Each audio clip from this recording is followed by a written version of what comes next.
मुंबई बँकेत शिक्षकांचे वेतन, ठाण्याच्या जिल्हा सहकारी बँकेतील शिक्षकांचे पगार ठाणे जनता सहकारी बँकेत करण्याचा सरकारने निर्णय घेतलाय। त्याच्याही विरोधात आता न्यायालयात जाण्याचा निर्णय शिक्षकांनी घेतलाय। मुंबईत शिक्षकांची खाती उघडण्यासाठी खास यंत्रणा बँकेने उभारली। कारण शिक्षकांचे पगार या बँकेत झाले तर बँकेत 130 कोटींची पगाराद्वारे उलाढाल वाढणार आहे।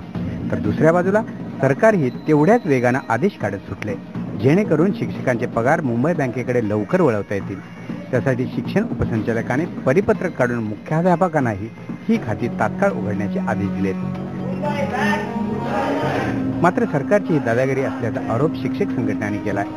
जे विनोद तावडे विरोधी पक्षात असताना या बँकेच्या गैरव्यवहाराबाबत चौकशी करण्याची मागणी करत होते, ते आता या बँकेच्यासाठी वेगात काम का करतायत असा सवाल करत मुख्यमंत्र्यांनी यात हस्तक्षेप करावा अशी मागणी केली।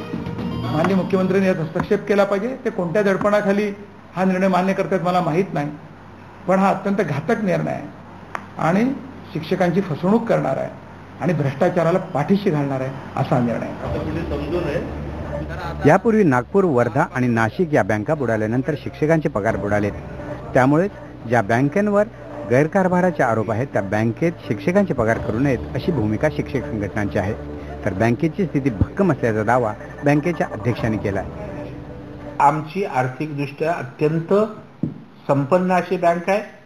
शिक्षकांचे पगार यायला उशीर झाला तरी आम्ही 1 तारखेला अकाउंटमध्ये त्यांचे पैसे टाकू शकतो, एवढी ताकद आज आमच्या बँकेकडे।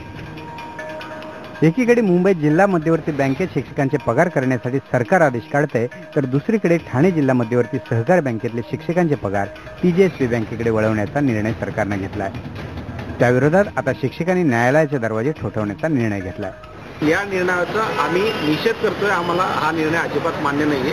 हा निर्णय शासनाने राजकीय आकाशापोटी घेतलेला आहे आणि त्याच्यामुळे या निर्णयाशी आम्ही सहमत नाहीये। ठाणे जिल्हा मध्यवर्ती सहकारी बँकेत 432 प्राथमिक तर 786 माध्यमिक शाळांची 1218 एवढी खाती आहेत। त्यात 20,496 शिक्षक खातेदार आहेत। त्यांच्या वेतन व भत्त्यापोटी दरमहा 70 कोटी जमा होतात। याच रकमेवर सरकारची नजर दिली अशी चर्चा आहे।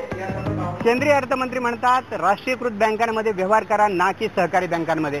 राज्य सरकारनं मात्र राष्ट्रीयकृत बँकेतील शिक्षकांचे पगार जिल्हा मध्यवर्ती बँकेत करण्याचा घाट घातलाय।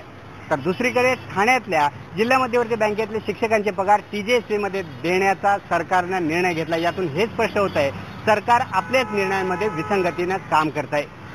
याबाबतची चर्चा हीच सुरू आहे की सरकारच्या या विसंगतीच्या मागे नक्की कारण दडलंय काय। ठाण्याहून मनोज देवकरसह रणधीर कांबळे, IBN लोकमत, मुंबई।